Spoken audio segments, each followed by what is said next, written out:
Dios Padre, juntos venimos ante ti y te damos gracias porque tú eres bueno y grande, tú eres santo.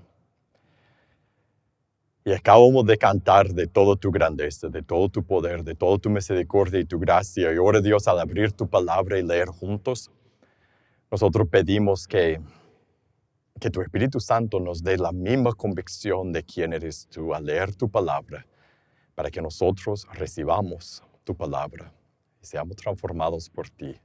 En el nombre de Jesús oramos. Amén. Ok, hoy, sin evitarlo, hoy nos toca un pasaje difícil. Igual que la semana pasada, un pasaje muy difícil. Les quiero advertir de antemano. ¿Recuerda el pasaje de la semana pasada, primero de Juan 2? Leemos un poquito solo para empezar con lo que vamos a ver hoy en el verso 3. Y si tiene la hoja, está en la hoja, o si no, en tu Biblia. En esto sabemos que lo hemos llegado a conocer si guardamos sus mandamientos. El que dice, yo lo he llegado a conocer y no guarda sus mandamientos, es un mentiroso y la verdad no está en él. Pero el que guarda su palabra, en él verdaderamente se ha perfeccionado el amor de Dios. En eso sabemos que estamos en él. Lo que vimos, lo que dice aquí, es que nuestra obediencia es una señal que conocemos a Dios, y lo opuesto también es cierto. Nuestra desobediencia es una señal que no conocemos a Dios. Fue la semana pasada un texto difícil.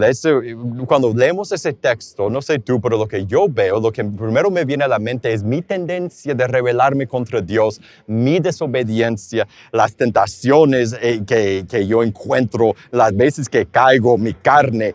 Y nos preocupamos porque leemos eso y decimos, ¿será que no soy salvo? ¿Será que soy salvo pero me he apartado? ¿Qué dice eso? ¿Qué significa eso si es cierto de mi relación con Dios? Fue un texto difícil. Y hoy, el texto que sigue no es menos difícil. Es quizás más o igual de fuerte. En el verso 7 leemos lo que nos toca hoy. Amados, no les escribo un mandamiento nuevo, sino un mandamiento antiguo que han tenido desde el principio. El mandamiento antiguo es la palabra que han oído. Por otra parte, les escribo un mandamiento nuevo, el cual es verdadero en él y en ustedes, porque las tinieblas van pasando y la luz verdadera ya está alumbrando. Ahora, esta es la parte difícil. El que dice que está en la luz y aborrece a su hermano, está aún en tinieblas. El que ama a su hermano permanece en la luz y no hay causa de tropiezo en él.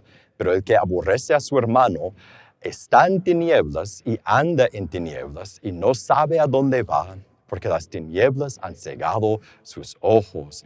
Ese es otro texto que parece decir lo mismo del texto de la semana pasada, que así es como se portan los hijos de Dios. Y si no eres así, no conoces a Dios, no eres de Dios. Y mi tentación, quizás nuestra tentación, cuando leemos textos difíciles como este, duros, fuertes, la tentación es amortiguarlo. Esa es la palabra, ¿no? Amortiguarlo, hacer que no sea tan difícil, que el impacto del texto no caiga tan duro. Es decir, es hacer que el texto sea un poco más fácil de digerir, de decir lo que realmente parece que es bien duro, que dice que si no amas a los demás, no conoces a Dios, no eres de Dios. Pero lo que realmente está diciendo, tratar de hacerlo más fácil de absorber, de recibir, buscar las excepciones, si estás luchando, si estás intentando.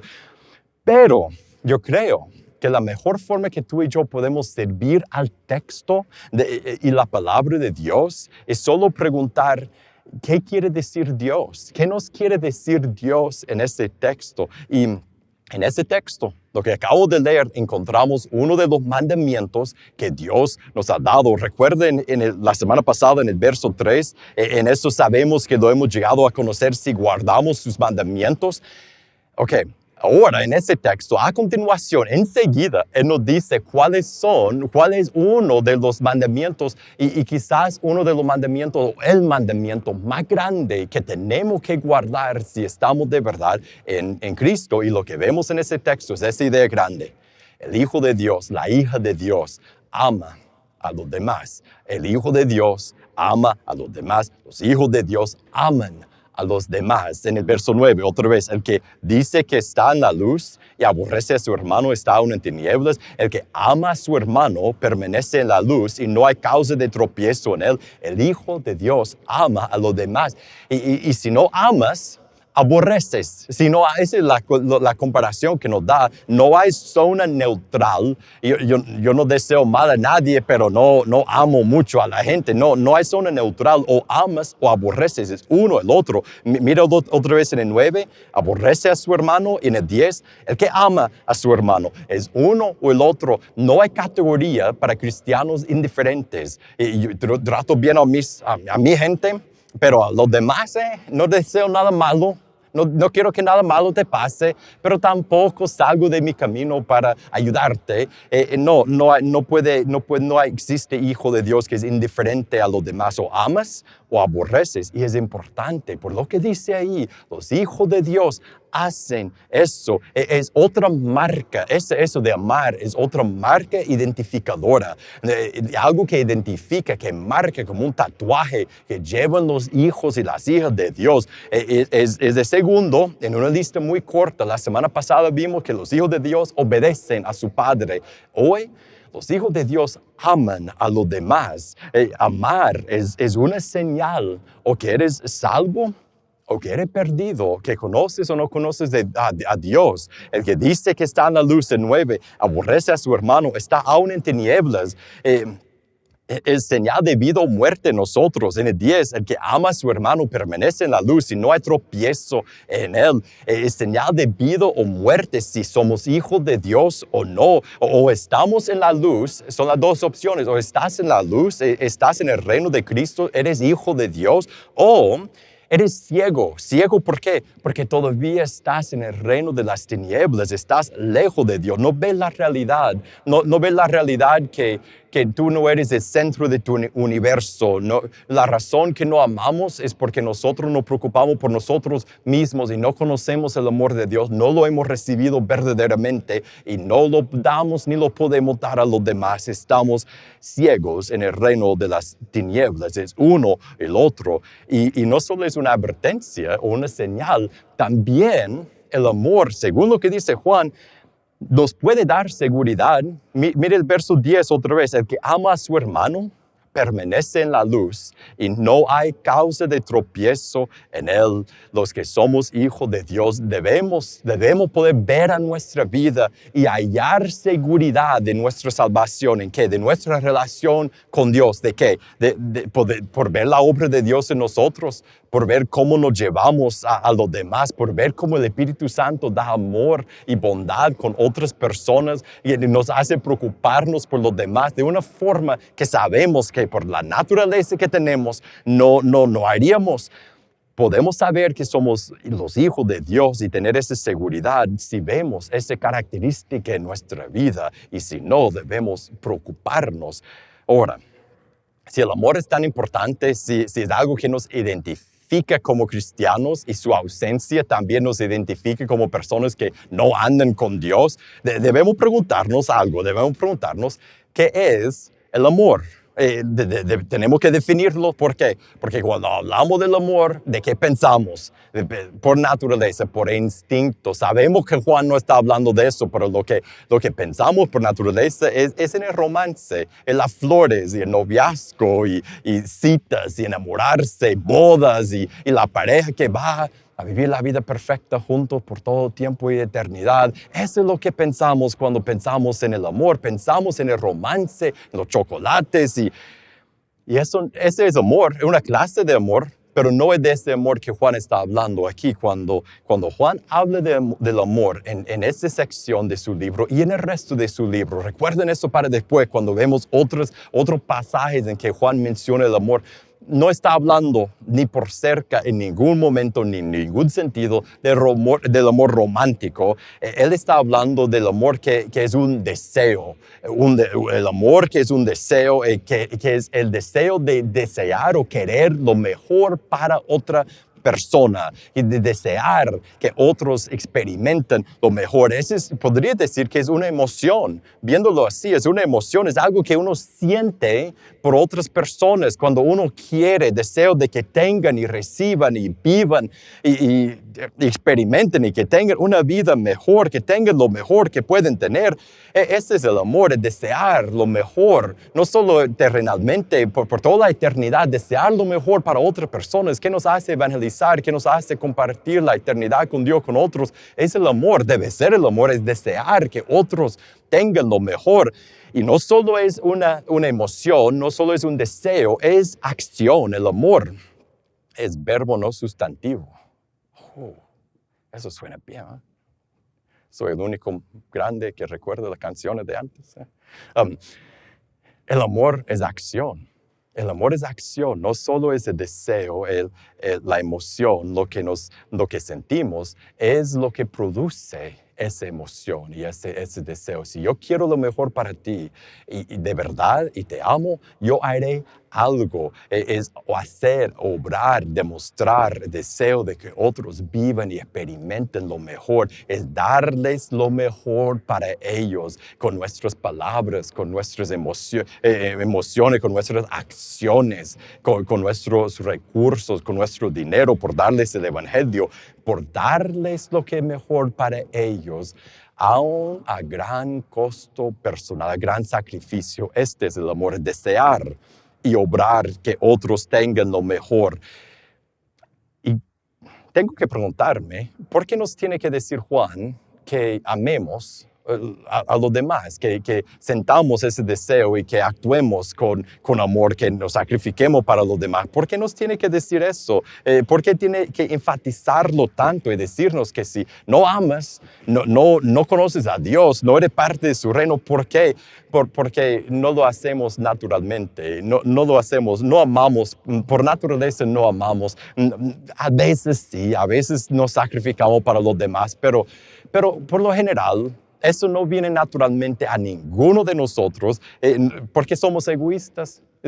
Tú y yo somos egoístas, queremos lo mejor para nosotros y yo no deseo mal para ti, yo no quiero que tengas lo peor, pero me da igual, ¿no? No de todo, pero no nos importa tanto lo demás, pero sí nos importa mucho que nosotros tengamos lo mejor para nosotros mismos, queremos lo mejor para nosotros mismos, somos egoístas, no deseamos mal para otros, pero deseamos el bien para nosotros y no nos viene naturalmente a amar porque somos también no solo egoístas, somos perezosos. Tú y yo nos cuesta hacer cosas para los demás, no siempre, hay excepciones, muchas excepciones, pero la gran mayoría de tiempo, de las veces, nosotros nos sacrificamos para nosotros mismos, hacemos lo que nosotros queremos, nos esforzamos para conseguir lo que nosotros deseamos, pero nos cuesta hacer cosas para los demás. Preferíamos hablar de nosotros mismos y hacerlo nuestro. Y por lo tanto, nos conformamos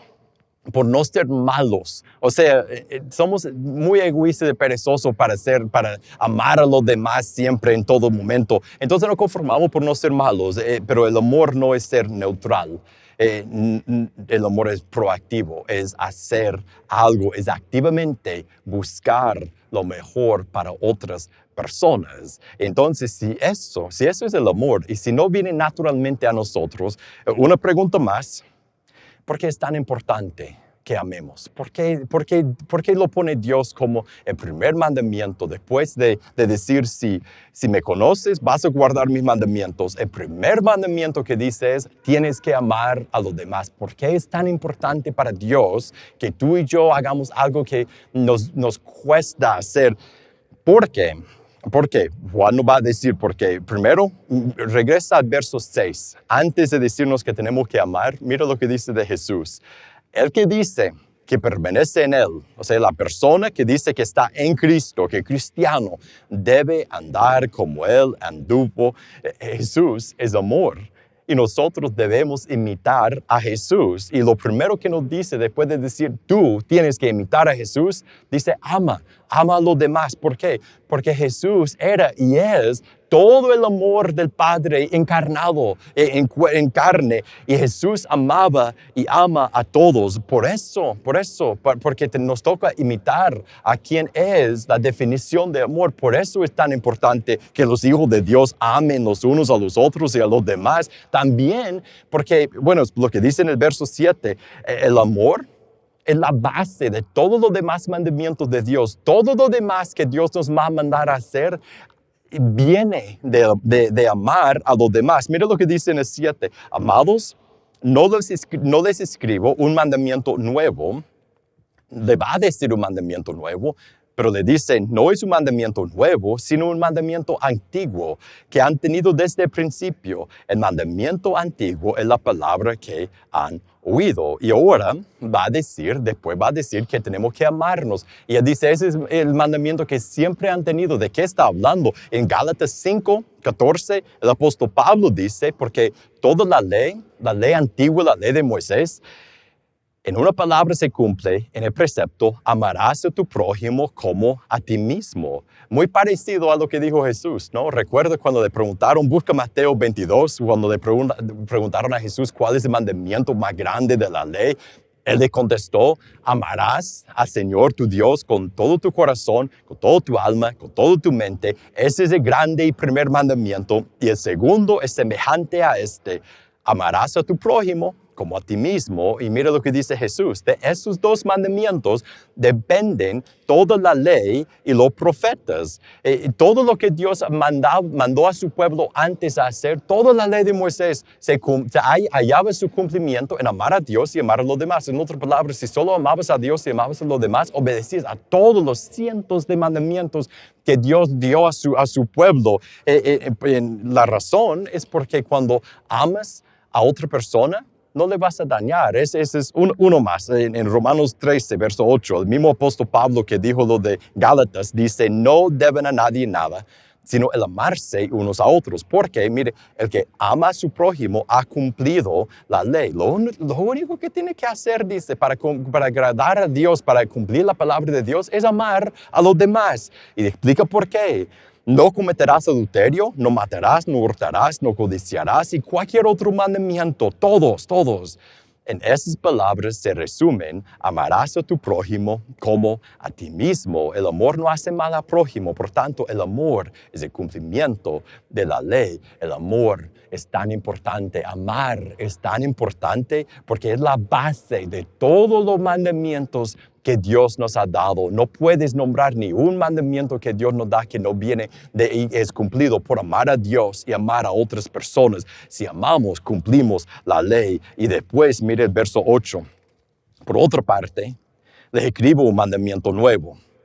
Porque es nuevo, porque antes en la ley de Moisés, Dios jamás dijo, solo tienes que amar a los demás. Ese es el cumplimiento de toda la ley.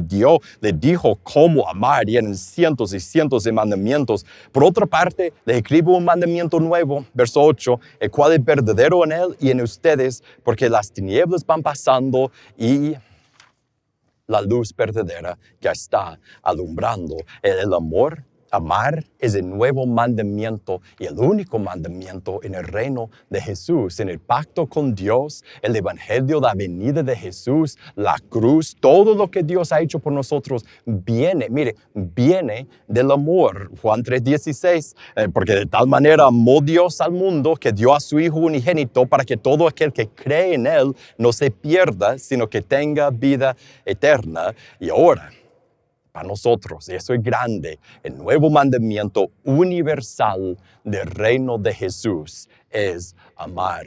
Dios nos ha amado y nosotros debemos amar a los demás. Por eso es importante, por eso señal de que eres hijo de Dios para los que son cristianos, se han entregado a Él, es que amas a los demás. Y señal que andas lejos de tu Padre es que no amas a los demás. Entonces la pregunta para nosotros al final, como siempre, es ¿qué debemos hacer? ¿Qué debemos hacer? ¿Cuál es la aplicación para nosotros? Y yo veo dos preguntas que salen de ese texto, dos preguntas de aplicación que salen del texto que acabo de leer.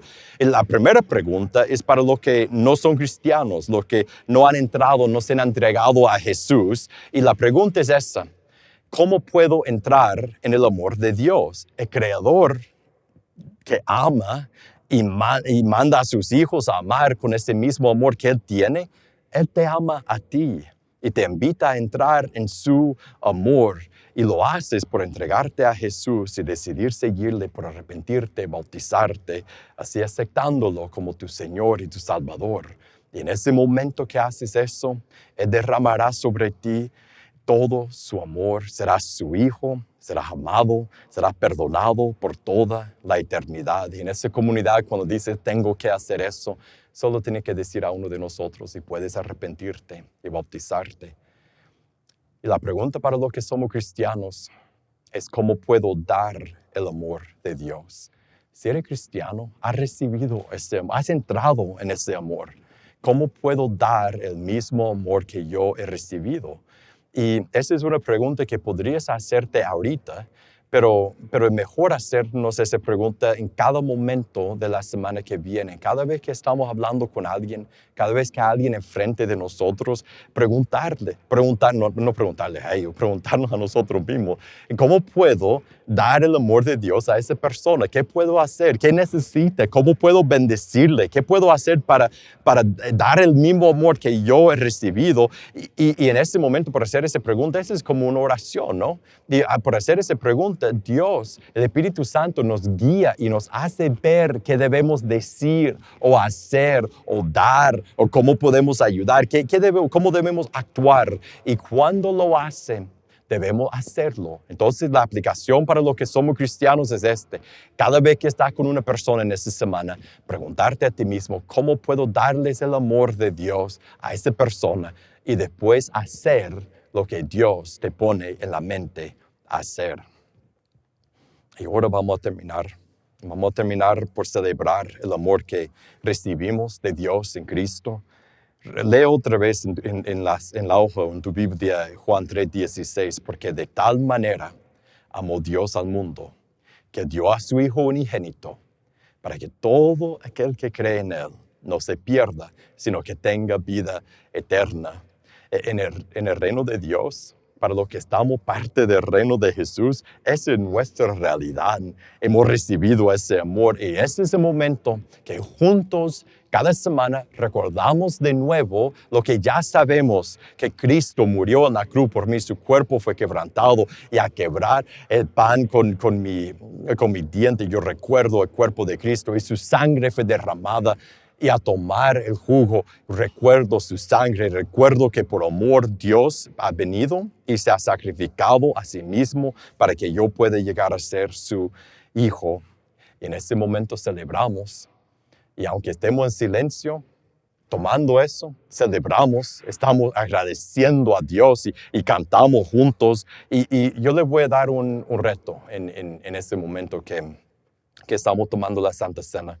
Es un momento en esta semana, hoy, no solo de recordar lo que hizo Cristo, sino a dedicarnos individualmente a nosotros mismos, a dar el mismo amor que Él nos ha dado a nosotros. Dios Padre, te damos gracias porque tú eres bueno y grande. Gracias, Dios, que nosotros podemos, que tú nos recuerdes no solo del amor que tú esperas que nosotros demos a los demás, sino en el mismo momento tú nos recuerdas del amor que tú nos has dado y como has derramado sobre nosotros toda tu gracia y todo tu amor. Y pedimos, Dios, que como tus hijos nosotros podamos dar ese mismo amor que hemos recibido. En el nombre de Jesús oramos. Amén.